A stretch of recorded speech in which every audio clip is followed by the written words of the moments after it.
Fanny Griesmer, qui est déjà tout sourire. Bah oui, parce que d'abord, on est vendredi, parce qu'elle a un livre devant elle qui parle de relaxation. Fanny, là, on va essayer de se détendre un peu, parce qu'on est quand même bien vendredi, stressé. oui, non, oui. mais on est stressé. On est stressé. Confinement. D'ailleurs, on n'a pas besoin d'attendre le vendredi pour être stressé. Hein, mais c'est vrai qu'en fin de semaine, souvent, la coupe est pleine. Hein. Vous avez, je l'imagine, un grand besoin de vous détendre ce vendredi, non? Bah, bien sûr. Je le sens là. Mais bien sûr, vous avez vu. Mais c'est ça, on va se détendre. C'est vrai que vous soyez en télétravail ou au bureau, globalement, vous passez la majeure partie du temps assis, 4 longues journées déjà, plus une là qui s'annonce, assis devant un écran. Je ne sais pas si vous le saviez, Arnaud, mais concrètement, on estime que l'on est sédentaire lorsque l'on passe plus de 7 heures assis. Ce qui est le cas de beaucoup Et c'est le cas de 70% de la population en France. Et une mauvaise posture associée à pas mal de stress, ce qui est le cas pour beaucoup d'entre nous, c'est la voie royale pour avoir des douleurs. Ces petites douleurs partout. Le dos, on ne se sent pas bien. Le dos, le cou, les jambes. Alors, est-ce qu'il faut attendre forcément soit le soir, soit le week-end pour se détendre, se relaxer? Eh bien, moi, je dis non. C'est pourquoi je vous propose aujourd'hui quelques petits exercices. Vous allez travailler, Arnaud, à pratiquer aussi bien au bureau qu'à la maison. L'objectif, c'est lâcher prise pour, dans un même temps, être plus efficace. Donc, ça a vraiment 2 objectifs. Je les ai testés hier soir pour vous. Très bien. Testés et approuvés. Ces petits exercices, ils sont tirés de ce livre, édité chez Marabout, dans la collection Mes petites routines. Donc, vous comprendrez que ces exercices sont à intégrer dans votre quotidien. Avec télétravail, ils ont intégré. Mais ça marche aussi au bureau. Bon. Je ne vais pas vous cacher que parfois vous pouvez être un petit peu ridicule si vous faites ça au bureau. J'ai vu qu'il y a pas mal de dessins qui expliquent. Ce livre est très très bien fait. Non, tout est bien expliqué, pas à pas. Voilà, vous avez étape par étape les mouvements à faire. On commence par des choses simples peut-être. Alors déjà, juste quand même pour préciser que le livre est écrit par Magali Bastos, qui est kinésithérapeute spécialisée en chaîne musculaire et articulaire. Donc, premier conseil. On a tendance à l'oublier.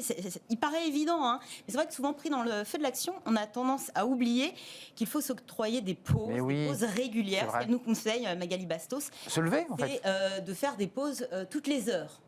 Ah oui. Voilà. De combien de temps? Elle explique 50 minutes par tâche et on s'arrête une dizaine de minutes a priori. Bon, un peu comme on conduit, comme en voiture, quoi, en fait. C'est comme dans la voiture, exactement. C'est vrai qu'on a tendance à oublier, on est en pilotage automatique, on reste assis, les yeux rivés sur l'écran, sauf qu'il y a un moment où on a vraiment besoin de déconnecter. Donc l'idée, c'est de s'accorder un temps pour soi, pas la pause de le nez dans le smartphone. Hein. Alors c'est vrai que là, vous retrouvez un on déconnecte pour en fait. Vous, on va se dire, mais non, ça n'aura aucun. Mais la pause, Fanny, c'est qu'on sort de son bureau et on va se balader dans la rue, par exemple, ça? On peut faire ça, mais on peut aussi rester assis. C'est d'ailleurs, on va rester assis, on va pas sortir du studio. Non, on va rester ici, voilà. Ouais, d'accord. On va commencer par respirer. Alors c'est tout bête, mais c'est un besoin vital. Et généralement, je sais pas si vous en apercevez, mais quand on respire, on ne s'en rend pas compte. On le fait naturellement. Ouais, c'est comme quand on marche, quoi. Sauf que dès lors que vous prêtez un petit peu d'attention sur votre respiration, et ben là, ça change absolument tout. Donc c'est le premier exercice que je vais vous proposer, Arnaud. Nous allons respirer par le ventre. Alors c'est assez simple, on va rester assis. Et par le nez? Logiquement. Jambes à plat. On devrait avoir les pieds mais on ne peut pas, comme bien ancrés dans le sol. Vous allez poser une main sur le thorax, une autre main sur le ventre. Et vous allez vous tenir bien droit, comme vous le faites. Vous inspirez profondément en gonflant le ventre. Donc on inspire, on gonfle le ventre. Et vous expirez doucement en laissant le ventre se relâcher. Voilà.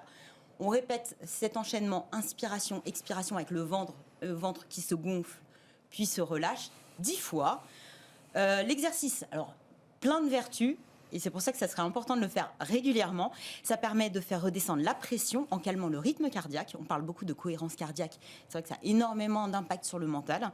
Ça permet de mieux gérer ses émotions, de libérer les douleurs musculaires, mais en plus de favoriser et de faciliter la digestion.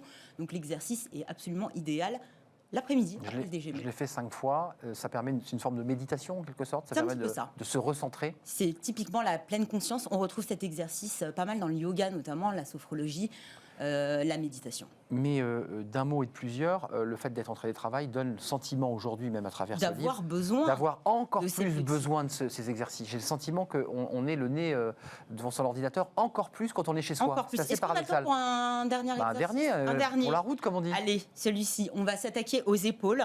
Vous posez les mains sur vos épaules. Et là, vous allez décrire 10 petits cercles. Ah oui. Voilà. Dans un sens, puis dans l'autre. Ah, je commence à avoir des courbatures déjà, là. Il vous en faut Très peu. Vous écartez un petit peu les coudes. On refait 10 cercles dans un sens, puis dans un autre. Donc c'est le vol de l'hirondelle en quelque sorte. Exactement. On monte les coudes et pareil. Ah oui, en fait, ça fait travailler les pectoraux. Alors Magali Bastos, qui a écrit ce livre, appelle ça rouler des mécaniques. Alors, je ne sais pas si on en impose vraiment en faisant cet exercice. Est-ce qu'on est ridicule? Je ne sais pas.